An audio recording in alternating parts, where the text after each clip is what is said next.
কই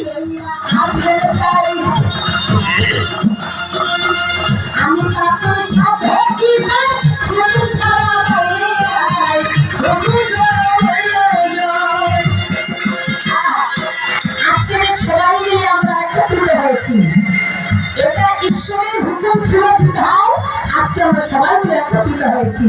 আর ঈশ্বর যদি চান এখান থেকে হয়তো আমরা কেউ বাড়ি নাও যেতে পারি, তার ইশারা ছাড়া গাছের একটা পাতা নড়ে না, মানে কি? তাই মনে ধরে সারা হারিয়া আমি রইয়া আসলে চাই